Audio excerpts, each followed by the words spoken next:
Hey, welcome into another Whoosh, What Am I Reading?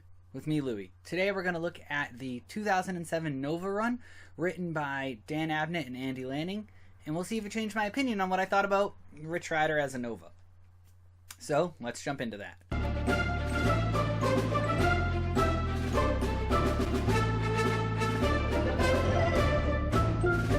Alright, so just a little bit of backstory. Nova was originally introduced in The Man Called Nova #1, released in September 1976. He's had a long storied history with the Guardians of the Galaxy, the Avengers. I believe the New Warriors is another one, and by believe I mean I know for sure it was the New Warriors is another one. So he's got a very, very long history throughout the Marvel Universe. He spoiler, has died and come back a few times, because how's that not typical to a normal comic book character? It happens all the time. So, with that, I've said in the past that Sam Alexander is the Nova that I resonate with the most, I like, and I do not like Rich Rider. Well, let's take a look at this run, because on my recent trip to Japan, I have a 13-hour flight, I have jet lag I'm going to deal with while I'm over there, and travel still within the country, so how can I keep myself entertained? Well, I ended up purchasing the complete collection, Volume 1 and Volume 2 of Nova from 2007 by Dan Abnett and Andy Lanning. Now, small pet peeve of mine, very, very small. Do not call something a complete collection if it's Volumes 1 and 2. I feel like if it's a complete collection, it should just be the complete collection.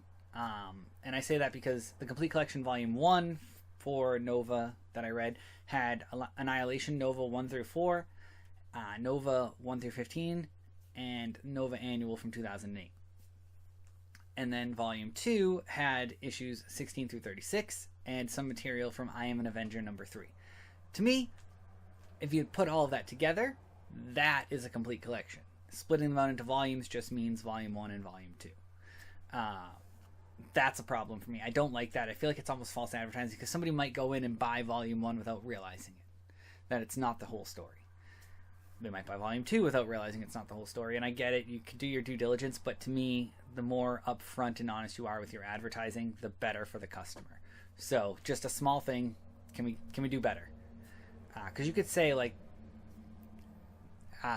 Nova by Abnett and Lanning, Part 1 and Part 2. You don't need the complete collection. Or Volume 1 and Volume 2. You don't need the complete collection because it sets a false expectation, in my mind. Let me know in the comments if you agree with that or if you disagree.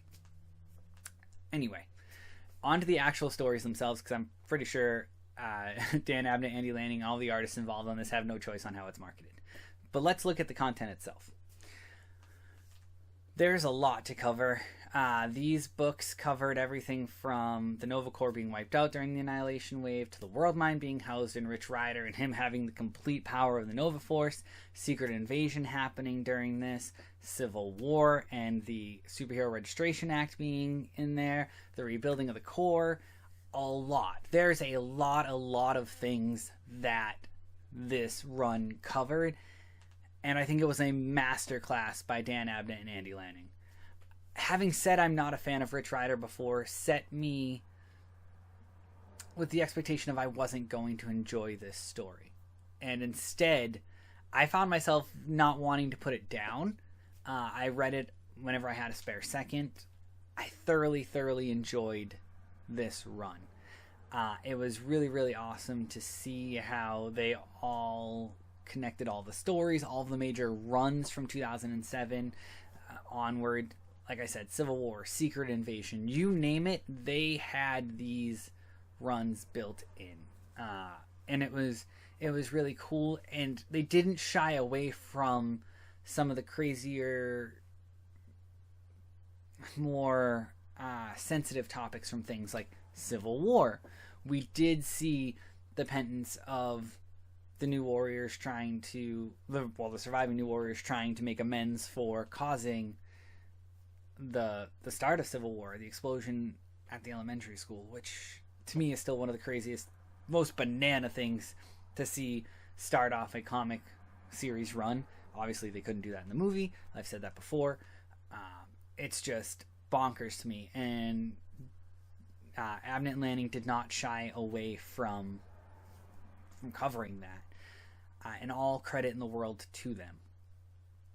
They did a great job. They did a lot of really cool things with War of the Kings and Darkhawk and this fault, which causes negative versions of people, and all kinds of really, really cool concepts covered within this. One of my favorite things is when Worldmind was in Rich's helmet, strictly for him because there's no other place for it to go.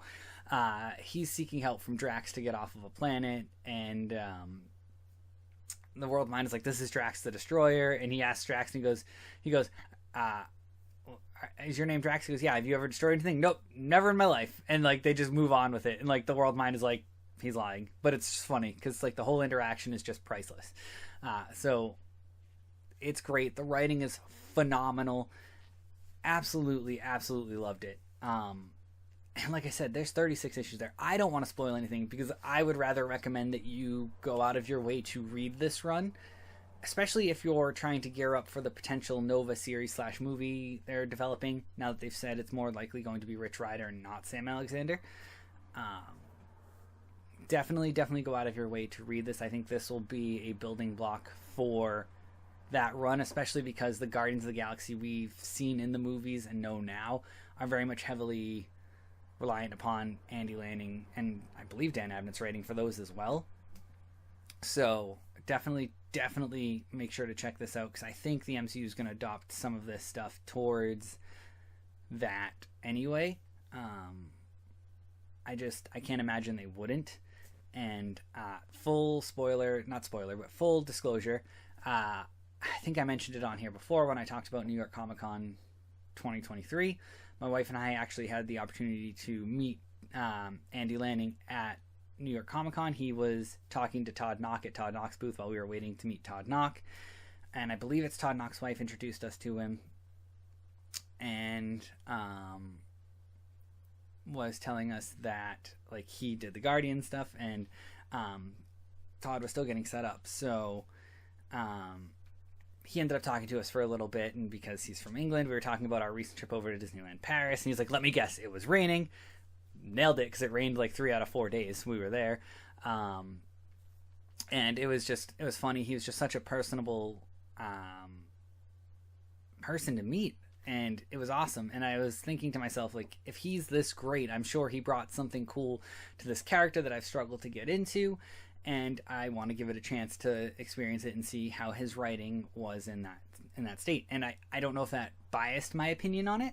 It might have, but I think honestly they did a fantastic job of capturing the humanity of him in there, and how scared you can be when loved ones are at risk, and all of that. I think it was just a phenomenal job with twists and turns that weren't exactly expected, but they did a great job. So I can't recommend it enough. Go out of your way to find these volumes, not even the issues. If you can find the single issues and you want to read those, and be my guest. But make sure to read this run. It's fantastic. I cannot emphasize that enough.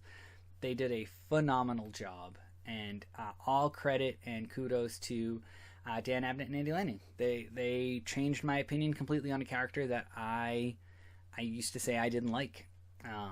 That doesn't change the fact that I still rank Sam Alexander slightly ahead of Rich Rider. I have started rereading the Sam Alexander Nova run as well. So still, but now instead of it being like 1 and 5, even though there was no real 5, there was no 4 in between for the Novas, in my mind, it's more like 1 and 1A. That's how good this Rich Rider run turned out to be. And yes, for anybody asking, the Nova Corps is kind of like a ripoff of the Green Lantern Corps from DC. Fully admit that. They're a bit different, though, obviously power-wise and whatnot. They don't make anything from their mind and stuff like that. But they're very similar. They're from the time period that it seemed like DC and Marvel were taking and changing people's concepts from each other. It was basically like that, oh yeah, you can copy my homework but don't make it look obvious type thing going on. So it was cool. They're a great concept, and I think they're a fantastic future in the MCU, hopefully. So we'll see how that goes there, but definitely go check out this run. Let me know in the comments if you do end up reading it, what do you think? Or if you have read it, what do you think? And yeah, we'll catch you here next time. Thanks.